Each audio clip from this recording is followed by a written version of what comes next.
Y desde hoy el País Vasco tiene un doble cierre perimetral, Igor. Sí, por un lado cierran la comunidad y también todos los municipios. Eso tiene una consecuencia, significa que nadie puede ir de una localidad a otra, salvo por causas justificadas. David Astorga. Sí, desde esta mañana los vascos tenemos prohibido abandonar nuestro municipio de residencia, salvo causas justificadas como son ir a trabajar, ir a estudiar, ir al médico o para cuidar a una persona enferma o dependiente. Incluso como excepción podemos puntualmente ir a la localidad vecina a realizar alguna compra, pero en general lo que se pide y lo que se busca es que limitemos la actividad al municipio en el que vivimos y poder así reducir al máximo nuestros contactos sociales. El toque de queda nocturno queda fijado de 11 de la noche a 6 de la mañana. Ahí no ha habido novedad, pero sí lo hay en el horario de bares y de restaurantes que van a poder cerrar a las 11 de la noche. Todo con el objetivo de limitar y de cortar el número creciente de contagios aquí en Euskadi. Queda limitada la entrada y salida de personas del término municipal en el que las personas tengan fijada su residencia. Eso en Euskadi. En Aragón también cierran las fronteras de toda la autonomía. Sí que se puede mover uno entre localidades, aunque Sagrario Saiz hay 3 excepciones. Son las 3 capitales de provincia que de hecho ya estaban confinadas, ¿no? Efectivamente, los vecinos de Zaragoza, Huesca y Teruel capital no pueden desde la semana pasada salir de su término municipal. El resto de los aragoneses sí que pueden moverse, pero solo por el territorio, porque desde hoy Aragón se ha sumado a las comunidades autónomas con confinamiento total. Y es una medida que va a durar hasta el 9 de noviembre. Y es que los datos en Aragón la verdad es que no son nada buenos. Hay una incidencia acumulada de más de 800 casos por cada 100.000 habitantes y hemos estado varios días por encima de los 1.000 positivos diarios, aunque esta cifra ha bajado hoy a 769. Por todo esto también Aragón está desde ayer en el nivel 3 de sanidad, de esta asistencia sanitaria, porque los datos la verdad es que, como decimos, no están nada buenos. Bueno, el presidente Javier Lambán anunciaba ayer así las medidas nuevas del confinamiento de Aragón. Está confinada la comunidad perimetralmente en su tránsito respecto a otras comunidades. Lo cual quiere decir que el resto de los 700 y pico municipios de la comunidad pueden transitar libremente dentro de la comunidad. Y a partir de esta medianoche tampoco se podrá salir ni entrar de Asturias en una causa justificada. Ainara Pérez. Sí, Igor, y aquí ahora la pregunta que todo el mundo se está haciendo es ¿hasta cuándo? Pues bien, ayer el presidente Adrián Barbón no supo precisar una fecha exacta. Dice que para estas medidas no hay un horizonte temporal. Además, hay 3 ciudades, Avilés, Oviedo, la ciudad en la que nos encontramos, y Gijón, que están confinadas de forma perimetral. Lo que hay cierto malestar con las 2 últimas, porque a diferencia de Avilés, aquí solo se están confinados en la zona urbana, el casco antiguo. Conmigo tengo a una hostelera, Patricia, vosotros sois unos de los más afectados. Me dices que ya tenéis desde ayer otra vez a compañeros en ERTE. Sí, es así. Nuestro sentimiento es bastante pesimista en la hostelería y bueno, todas estas restricciones que también creo que son necesarias, pero nos están golpeando duro y ya nos empieza a entrar miedo. Sois muy conscientes de estas nuevas medidas y es que, Igor, respecto a septiembre, la incidencia ahora se ha multiplicado por 3. Por eso ayer se anunciaron esas nuevas medidas. Lo vemos. Se establece el cierre de Asturias, la imposibilidad de movilidad más allá de las excepciones que establece el decreto del estado de alarma. Se ha sumado a nuestra mesa Manuel Franco, epidemiólogo de la Universidad de Alcalá y de la Johns Hopkins. Buenos días, gracias por estar aquí con nosotros otra vez. La primera pregunta, Manuel, a nivel epidemiológico, para controlar la curva, los contagios, ¿cuán efectivas van a ser estas medidas de cerrar la comunidad o de cerrar a nivel municipal, como ha hecho el País Vasco? ¿Qué sería más efectivo? ¿Qué es lo que tendrían que hacer el resto? Bueno, todas estas medidas de limitar la movilidad de las personas dentro de las diferentes comunidades autónomas, en el fondo lo que están intentando es que no vaya más allá el contagio de unas a otras. Por lo tanto, eso es una medida que es buena, pero que también hay que acompañar con medidas dentro de las comunidades autónomas para seguir manteniendo, reducir esa velocidad de contagio que acabamos de ver, como decía vuestra compañera, que estamos ya en 50.000 casos en la última semana, y lo que deberíamos hacer es poner el foco también dentro de las comunidades autónomas ver cómo podemos restringir no solo la movilidad, sino también la socialización, ¿no? Y ese número de brotes y de casos que, de alguna manera, en algunos casos ya estamos conociendo más dónde se están produciendo y dónde no, y por lo tanto nos queda aprender. Al margen del estado de alarma, que no quiero que discutamos más sobre si se tiene que hacer más largo o menos largo, porque esta mañana hablábamos con la anterior mesa y realmente eso es el sostén jurídico, pero el tema son las medidas, lo importante son las medidas. Finalmente, las medidas que se están tomando son cierres perimetrales de comunidad o municipal en función de la comunidad autónoma, limitar las interacciones prohibiendo que la gente no se reúna más de 6 personas y el toque de queda. Básicamente estamos hablando de eso. ¿Es suficiente? Bueno, un dato muy interesante que salió hace una semana o 10 días, que lo dio el Ministerio y los medios de comunicación lo habéis trabajado mucho, es qué ocurre con los brotes, ¿no? ¿Dónde están ocurriendo más brotes y dónde estamos siendo capaces de trazar lo que está ocurriendo? Que es algo muy difícil, y sobre todo en una situación de epidemia comunitaria como la que tenemos ahora mismo, donde es muy difícil ver dónde lo hemos pillado. Y lo que vimos es que, por ejemplo, en el sistema educativo hay muchos menos de los que en un principio esperábamos. Hay muchos más debido a reuniones sociales que ocurren no solo en lugares de ocio, en bares o restaurantes, sino también en las casas, etc.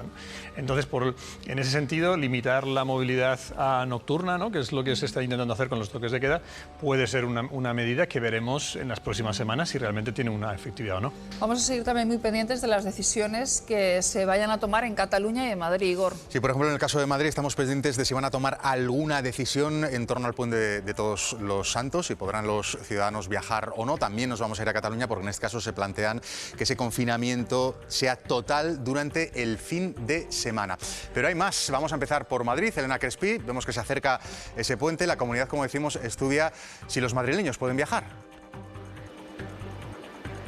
Sí, en agenda 3 citas que podrían hacer inclinar la balanza: reunión del grupo COVID esta tarde entre Gobierno y Comunidad, y mañana interterritorial de Sanidad y Consejo de Gobierno. Y atención, porque el vicepresidente Aguado acaba de decir en una entrevista que él pedirá en esa reunión del Gobierno madrileño el cierre de fronteras para los 2 puentes de noviembre, el de Todos los Santos y el de la Almudena, porque asegura es necesario bajar de forma drástica la curva antes de las Navidades. Aún así, fuentes de la comunidad dicen a este programa que no hay decisión tomada, que se consulta a los expertos a diario y que en todo caso la decisión que se tome responderá únicamente a criterios sanitarios. De momento lo que rige aquí en Madrid es el toque de queda nocturno, como en toda España, y ese confinamiento perimetral que afecta a 32 zonas básicas de salud, afecta a menos de 700.000 madrileños.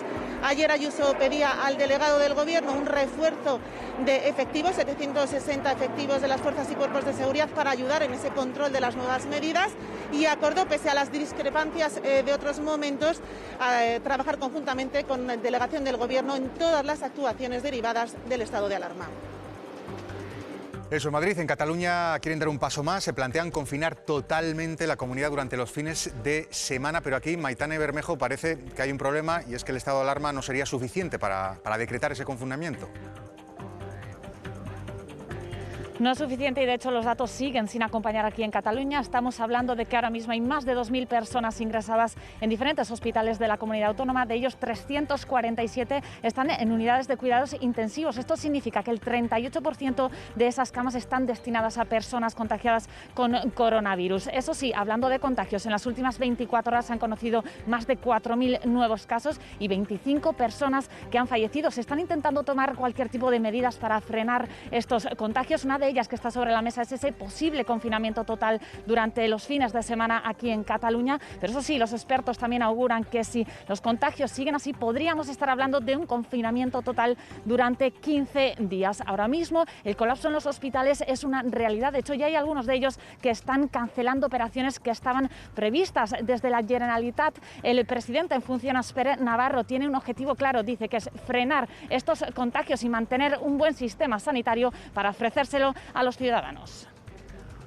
Estamos estudiando varias medidas y estamos estudiando medidas para poder aumentar la capacidad en Cataluña de disminuir esta curva que en estos momentos está en un crecimiento acelerado. Nos preocupa mucho la situación, hemos ido tomando medidas muy severas en las pasadas semanas, porque es muy importante actuar lo más rápidamente posible, porque nuestro objetivo es mantener la capacidad de camas, mantener la capacidad de los profesionales, en definitiva, mantener la capacidad del sistema sanitario para poder tratar a todas las personas contagiadas si así lo precisan.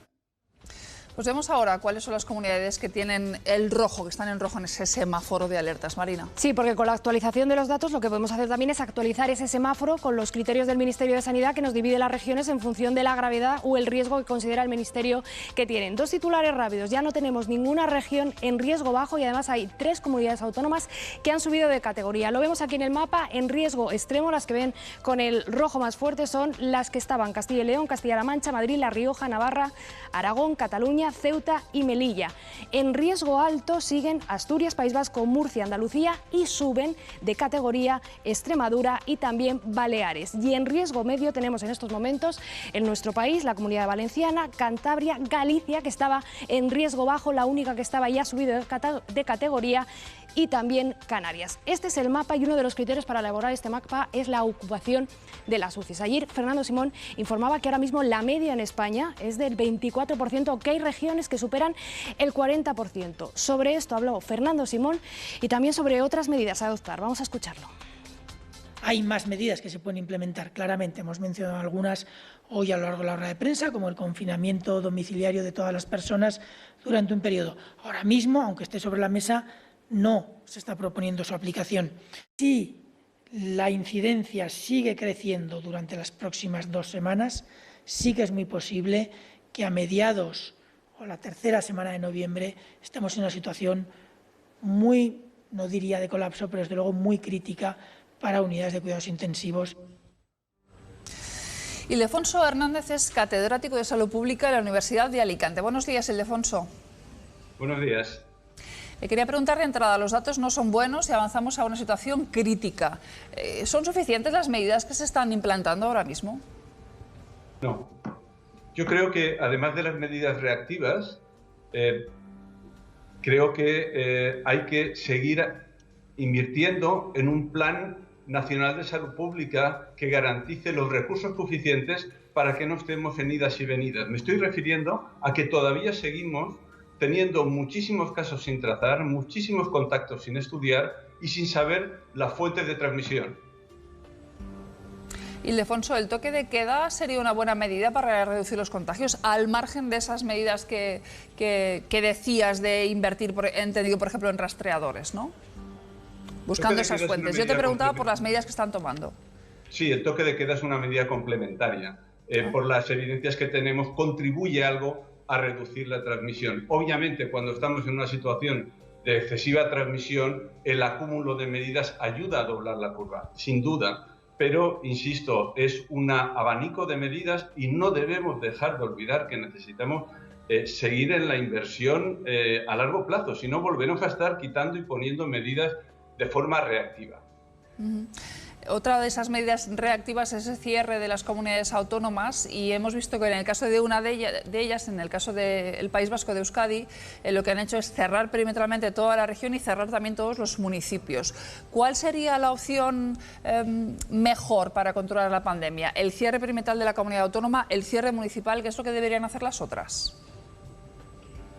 A ver, no tenemos una visión clara ni evidencias suficientes de cuál es la mejor. Tenemos que ser humildes. Lo que estamos haciendo aquí es tratando de reducir la interacción social de acuerdo a cada contexto y cada comunidad autónoma, según los datos que debe tener de sus servicios de epidemiología, intenta aplicar aquellas medidas que entiende que van a reducir más la interacción social, es decir, la posibilidad de transmisión. Pero tenemos que reconocer también que no sabemos cuál de ellas va a contribuir más a reducir la cadena de transmisión.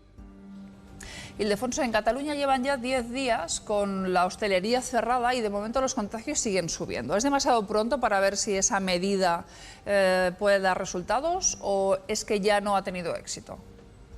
No, es pronto, es pronto. Con la experiencia de la primera fase y lo que hemos visto en otros países, reducciones visibles empiezan a verse a partir de 10, 14 días y en ocasiones se tarda hasta varias semanas en ver el efecto de algunas. Es decir, que todavía es pronto. Y también hemos de tener en cuenta que hay ciertos retrasos habituales en la declaración de casos, que eso también influye en que se tarde en ver en los números claramente la disminución. Pues muchas gracias, Ildefonso, por haber estado con nosotros esta mañana. Un abrazo. A ustedes, un abrazo. ¿Cómo lo veis? Veo a Eupropio con pose de preocupación. No, me estoy preocupado porque estoy de acuerdo con Ildefonso. En realidad conocemos todas las medidas que se están tomando. Cualquier confinamiento es positivo, porque evidentemente en una pandemia donde ya el contagio es comunitario, cuanto más encerrados en casa estemos, mejor. Ahora, a mí me preocupa que de todo lo que sabemos por parte de las comunidades, nunca nos dicen realmente que están invirtiendo en atención primaria, en camas, en UCI. A mí me gustaría que de una vez, por la mañana nos despertamos en la hora de la 1, en vez de dar solo los datos negativos de cuántos contagios tenemos, de cuántas UCI, etcétera, etcétera, también demos los datos de cuánto se ha invertido en cada comunidad, en nuevas camas, en atención primaria, etc. Porque esta es la clave.